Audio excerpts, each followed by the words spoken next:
వ్యాప్తంగా సూర్యుడు సుర్రుమంటున్నాడు. మరో 4 రోజులు ఇదే పరిస్థితి ఉంటుందని వాతావరణ శాఖ తెలిపింది. ఈ రోజుల్లో ఉష్ణోగ్రతలు 45 డిగ్రీల వరకు నమోదయ్యే అవకాశాలున్నాయంటుంది. ఈ నేపథ్యంలో ఆ జిల్లాలకు వాతావరణ శాఖ ఆరెంజ్ అలర్ట్ జారీ చేసింది. మే 31న అత్యధికంగా 28 జిల్లాల్లో తీవ్రమైన వడగాల్పులు వీచే అవకాశం ఉందని, జూన్ 1న 11 జిల్లాలు, జూన్ 2న 12 జిల్లాలు, అలాగే జూన్ 3వ తేదీన 17 జిల్లాల్లో ఉష్ణోగ్రతలు గరిష్ట స్థాయికి చేరుకుంటాయని వాతావరణ కేంద్రం అంచనా వేసింది.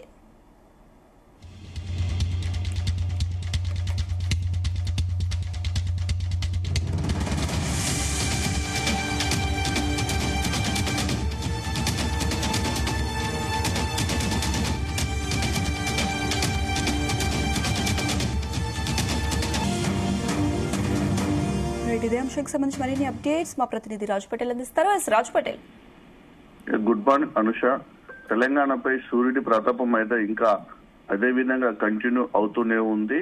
గత 15 రోజుల నుంచి కూడా ఏ విధంగా అయితే రికార్డ్ స్థాయిలో ఉష్ణోగ్రతలు నమోదవుతున్నాయో అదే మళ్ళీ కంటిన్యూ అవుతుంది. ఏమాత్రం కూడా విరామం ఇవ్వకుండా సూర్యుడు తన ప్రతాపం చూపిస్తున్నాడు. అయితే అప్పుడప్పుడు పడ్డటువంటి చల్లటి కబురుతోటి ఏదైతే మనకు వర్షం పడుతూ ఉండటం వల్ల కాస్త ఉపశమనం అయితే లభిస్తుంది. దీంతో వాతావరణం అయితే కాస్త చల్లగా ఉంటుంది. సో గత కొద్ది రోజులుగా నమోదవుతున్నటువంటి రికార్డు స్థాయి ఉష్ణోగ్రతలతోటైతే ఉత్తర తెలంగాణ జిల్లాలు కంప్లీట్ గా కూడా అట్టుడికి సరే విపరీతమైనటువంటి వేడి, ఉష్ణోగ్రతకు తోడు వడగాళ్ల ప్రభావంతో కూడా తీవ్రమైనటువంటి ఇబ్బందులు అయితే ప్రజలు పడుతున్నారు. సో దీంతో ముఖ్యంగా ఉమ్మడి ఆదిలాబాద్ జిల్లా, ఉమ్మడి కరీంనగర్, ఉమ్మడి నిజామాబాద్ జిల్లాతో పాటు ఉమ్మడి కరీంనగర్, ఉమ్మడి వరంగల్ జిల్లాలో కూడా గరిష్ట స్థాయిలో అయితే ఉష్ణోగ్రతలు నమోదు అవుతున్నాయి. వడగాళ్ల ప్రభావంతో కూడా చాలా మంది కూడా మరణిస్తున్నటువంటి ఘటనలు కూడా జరుగుతున్నాయి. ఈ విషయాన్ని కూడా ప్రభుత్వం కూడా అధికారికంగా ధృవీకరించి ఎప్పటికప్పుడు కూడా వడగాళ్ల మరణంతో జరుగుతున్నటువంటి మరణాల లెక్కలను కూడా అధికారులు విడుదల చేస్తున్నారు. సో జూన్ వాస్తవంగా ఇప్పటికే మనకు నైరుతి ఋతుపవనాల యొక్క ప్రవేశం జరిగి వాతావరణం కాస్త చల్లబడి వర్షం కురిసేటువంటి పరిస్థితులు ఉన్నప్పటికీ కూడా మనకి ఈసారి మాత్రం నైరుతి ఋతుపవనాలు కాస్త ఆలస్యం అయ్యే విధంగా కనిపిస్తున్నాయి. సో నిన్న అత్యధికంగా 28 జిల్లాలో తీవ్రమైనటువంటి వడగాళ్లు వీయడం జరిగింది. 17 జిల్లాల్లో గరిష్ట స్థాయిలో ఉష్ణోగ్రతలు నమోదయ్యాయి. నిన్న వడదెబ్బకు 13 మంది చనిపోయారు. మంచిర్యాల జిల్లా బెల్లంపల్లిలో రికార్డు స్థాయిలో 45.4 డిగ్రీల సెల్సియస్ ఉష్ణోగ్రత కూడా నిన్న నమోదు అయింది. ఈ రోజు కూడా 45 నుంచి 46 డిగ్రీల సెల్సియస్ మధ్య కూడా ఉష్ణోగ్రత అయితే నమోదయ్యే అవకాశం ఉంది అనుష.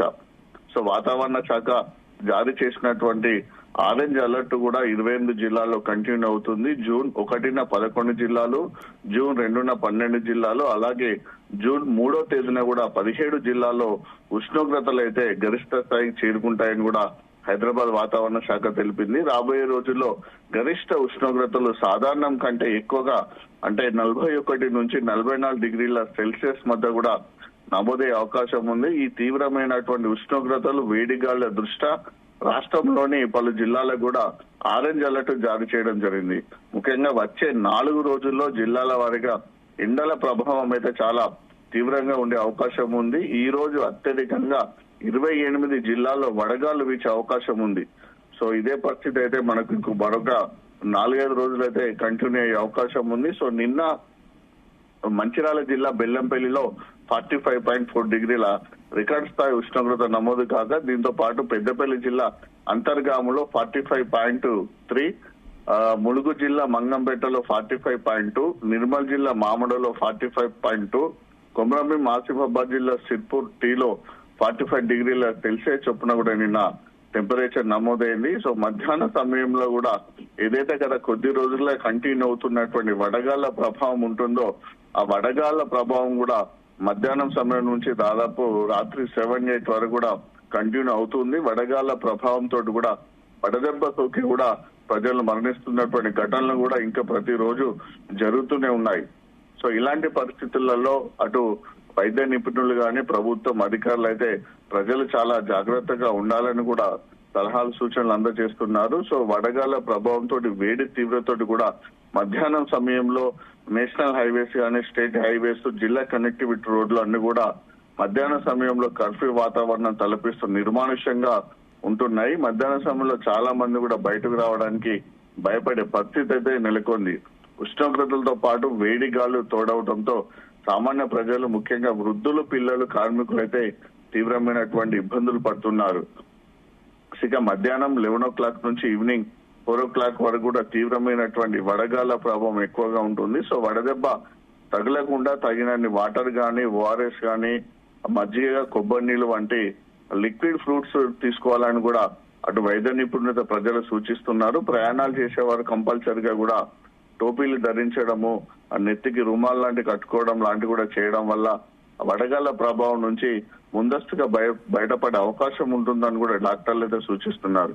మరోవైపు రాష్ట్ర వ్యాప్తంగా పెరిగినటువంటి ఎండల తీవ్రత మాత్రంతో నిన్న కూడా రాష్ట్ర వ్యాప్తంగా కూడా చాలా జిల్లాల్లో అన్ని కలిపి 13 మంది చనిపోవడం జరిగింది. సో ఇక్కడ ప్రధానంగా చూసుకుంటే అనుష, వడదెబ్బ బారిన పడుతున్నటువంటి మరణాల సంఖ్య అయితే ఇంకా కంటిన్యూ అవుతుంది. సో మరణించిన వాళ్ళు ఎక్కువ శాతం కూడా వ్యవసాయ సంబంధించినటువంటి పనులు చేసుకునే వాళ్ళు, రైతు కుటుంబాలు, కార్మికులు ఎక్కువ మందిగా ఉంటున్నారు. సో నిన్న మృతుల్లో అత్యధికంగా ఉమ్మడి ఖమ్మం జిల్లాలో 5 చనిపోయారు. అలాగే కరీంనగర్ జిల్లాలో 3, నల్గొండ జిల్లాలో 3, నిజామాబాద్, సిద్దిపేట జిల్లాలో ఒక్కొక్కరు కూడా నిన్న వడదెబ్బ బారిన పడి చనిపోవడం జరిగింది. నైరుతి ఋతుపవనాలు, సో మనకు ఇప్పుడు ఈ వేడి నుంచి, ఉష్ణోగ్రత నుంచి, వడగాళ్ల ప్రభావం నుంచి తప్పించుకోవాలంటే రాబోయేది మనకు ఇప్పుడు వర్షాకాలం. యాక్చువల్లీ గత సంవత్సరము మే 25, 26 నాటికే ఒక వారం రోజుల ముందుగానే నైరుతి ఋతుపవనాలు తెలంగాణలోకి ప్రవేశించి వర్షాలు కురవడం ప్రారంభమైపోయాయి. కానీ ఇప్పుడు మాత్రము దాదాపు 10 నుంచి 15 రోజులు ఆలస్యంగా వచ్చే అవకాశం ఉంది. నైరుతి ఋతుపవనాలు క్రమక్రమంగా నైరుతి ఋతుపవనాల యొక్క ఆగమనం ఏదైతే ఉందో కాస్త నెమ్మదిగా జరుగుతుంది. సో ఈ సిచ్యువేషన్ లో వాతావరణ శాఖ అయితే చాలా కీలకమైనటువంటి అప్డేట్ ఇచ్చింది అనుష. నైరుతి ఋతుపవనాల రాకపై వాతావరణ శాఖ కీలకమైనటువంటి సమాచారం అందించింది. శనివారం నాటికి అరేబియా మహాసముద్రంతో పాటు లక్షద్వీప్, ఆగ్నేయ నైరుతి బంగాళాఖాతం ప్రాంతాల్లో నైరుతి ఋతుపవనాలు వేగంగా విస్తరించాయి. సో రాబోయే 5 రోజుల్లో కేరళ, తమిళనాడు రాష్ట్రంలోని కొన్ని ప్రాంతాలను ఈ నైరుతి ఋతుపవనాలు తాకడానికి వాతావరణ పరిస్థితులు అనుకూలంగా ఉన్నాయని కూడా చెప్పారు. అయితే ఇవి కేరళను తాకిన తర్వాత మన రాష్ట్రానికి చేరుకోవడానికి మాత్రం కాస్త సమయం పడుతుంది. అంటే ప్రస్తుతము నైరుతి ఋతుపవనాల యొక్క స్పీడ్ని బట్టి చూస్తే జూన్ 10వ తేదీ నాటికి నైరుతి ఋతుపవనాలు తెలంగాణలోకి ప్రవేశించే అవకాశం ఉంది. ఒకవేళ కనుక ఈ నైరుతి ఋతుపవనాల స్పీడ్ కాస్త తగ్గితే అది 10 నుంచి 15వ తారీఖు వరకు కూడా డిలే అవకాశం ఉంది.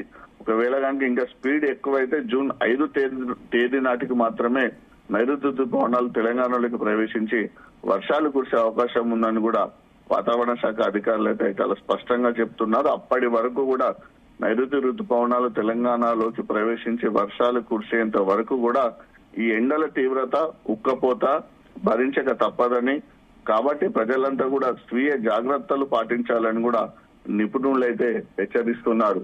సో ఇలాంటి పరిస్థితులలో మనకు విపరీతమైనటువంటి హై టెంపరేచర్, వడగాలులు, తీవ్రమైనటువంటి ఉష్ణోగ్రత, ఉక్కపోతతోటి ఉక్కిరిబిక్కిరి అవుతున్నటువంటి ప్రజలైతే మరొక వారం 10 రోజుల పాటు ఇదే విధంగా అయితే అనుభవించాల్సి ఉంది Anusha. Right Raju Patel, thank you.